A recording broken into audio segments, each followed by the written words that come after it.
ഇന്ത്യയിലെത്തുന്ന ബംഗ്ലാദേശികളുടെ പിന്നിൽ വൻ ഭീകര ശൃംഖലകൾ പ്രവർത്തിക്കുന്നുണ്ടോ എന്ന ചോദ്യം വലിയ ചർച്ചയാവുകയാണ്. ഗോളടിക്കൂ, ഫുട്ബോൾ സമ്മാനമായി നേടൂ. LED ടിവികൾക്ക് 70% വരെ ഡിസ്കൗണ്ട്. ആഘോഷിക്കൂ ഈ ഫുട്ബോൾ വേൾഡ് കപ്പ് ഗോപുനന്ദിലെ ജിമാർട്ടിനൊപ്പം. കഴിഞ്ഞ ദിവസം കരുനാഗപ്പള്ളിയിലും പെരുമ്പാവൂരിലും അറസ്റ്റിലായ ബംഗ്ലാദേശി പൗരന്മാരായ അർമാൻ മുഹമ്മദ് റാത്തോൺ, ഇസ്ലാം എന്നിവരുടെ ബന്ധങ്ങൾ ഭീകരവിരുദ്ധ സ്ക്വാഡ് അന്വേഷിക്കുന്നുണ്ട്.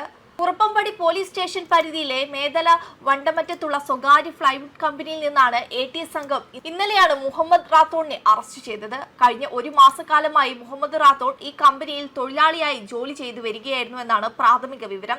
സംസ്ഥാനത്ത് രേഖകളില്ലാതെ താമസിക്കുന്ന വിദേശ പൗരന്മാരെ കണ്ടെത്താൻ ATS നടത്തിവരുന്ന ശക്തമായ നിരീക്ഷണങ്ങൾക്കൊടുവിലാണ് ഇയാളെ അറസ്റ്റ് ചെയ്തത്. മുഹമ്മദ് റാത്തോൺ, ഇസ്ലാം കേരളത്തിലുണ്ടെന്ന രഹസ്യവിവരം ATSന് നേരത്തെ തന്നെ ലഭിച്ചിരുന്നു.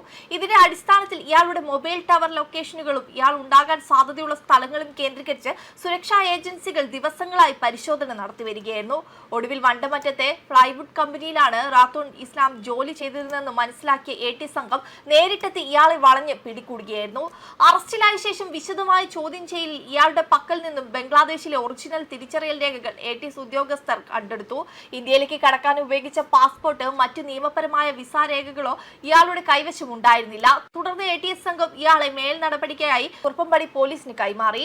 പോലീസ് ഇയാൾക്കെതിരെ വിദേശ നിയമപ്രകാരം കേസെടുത്ത് അന്വേഷണം ആരംഭിച്ചിട്ടുണ്ട്. ഇയാൾ എങ്ങനെ അതിർത്തി കടന്ന് കേരളത്തിൽ എത്തിയെന്നും ഇതിനു പിന്നിൽ പ്രവർത്തിച്ച ഏജന്റുമാർ ആരെല്ലാമെന്നും പോലീസ് അന്വേഷിച്ചു വരികയാണ്.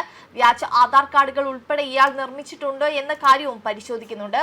പെരുമ്പാവൂർ, കുറുപ്പംപടി തുടങ്ങിയ അസംഘടിത വ്യവസായ മേഖലകളിൽ രേഖകളില്ലാതെ വിദേശ പൗരന്മാർ ജോലി ചെയ്യുന്ന സംഭവം ഇതാദ്യമായല്ല റിപ്പോർട്ട് ചെയ്യുന്നത്. മുമ്പും ഈ മേഖലയിലെ വിവിധ ഫ്ലൈവുഡ് കമ്പനികളിൽ നിന്നും കൃത്യമായ യാത്രാ രേഖകളില്ലാതെ ഒളിവിൽ കഴിഞ്ഞിരുന്ന നിരവധി ബംഗ്ലാദേശികളെ സുരക്ഷാ ഉദ്യോഗസ്ഥർ പിടികൂടിയിട്ടുണ്ട്. പശ്ചിമ ബംഗാൾ സ്വദേശികൾ എന്ന വ്യാജ ആധാർ കാർഡുകൾ സംഘടിപ്പിച്ചാണ് പലരും കേരളത്തിലെത്തി ഇതര സംസ്ഥാന തൊഴിലാളികൾക്കിടയിൽ ജോലി ചെയ്യുന്നത്. കുറഞ്ഞ കൂലിക്ക് കൂടുതൽ സമയം ജോലി ചെയ്യാൻ തയ്യാറാകുന്ന ഇത്തരം തൊഴിലാളികളുടെ പശ്ചാത്തലം എന്തെന്ന് കൃത്യമായി പരിശോധിക്കാതെയാണ് പല കമ്പനി ഉടമകളും ഇവരെ ജോലിക്ക് നിർത്തുന്നത്. വരും ദിവസങ്ങളിൽ പെരുമ്പാവൂരിലെയും സമീപ പ്രദേശങ്ങളിലെയും ഫ്ലൈവുഡ് വ്യവസായ സ്ഥാപനങ്ങളിലെയും ഇതര സംസ്ഥാന തൊഴിലാളികൾ താമസിക്കുന്ന ക്യാമ്പുകളിലും പരിശോധന ശക്തമാക്കാനാണ് പോലീസിന്റെയും ATSന്റെയും തീരുമാനം. സംസ്ഥാനങ്ങളിൽ ജോലി ചെയ്യുന്ന മുഴുവൻ ഇതര സംസ്ഥാന തൊഴിലാളികളുടെയും കൃത്യമായ വിവരങ്ങളും തിരിച്ചറിയൽ രേഖകളും പോലീസിൽ രജിസ്റ്റർ ചെയ്യണമെന്ന് കമ്പനി ഉടമകൾക്ക് കർശന നിർദ്ദേശം നൽകിയിട്ടുണ്ട്. നിയമവിരുദ്ധമായ വിദേശികളെ ജോലിക്ക് നിർത്തുന്ന സ്ഥാപനങ്ങൾക്കെതിരെയും വരും ദിവസങ്ങളിൽ കർശനമായ നടപടി ഉണ്ടാകും. വെബ് ഡെസ്ക് കർമ്മ ന്യൂസ്.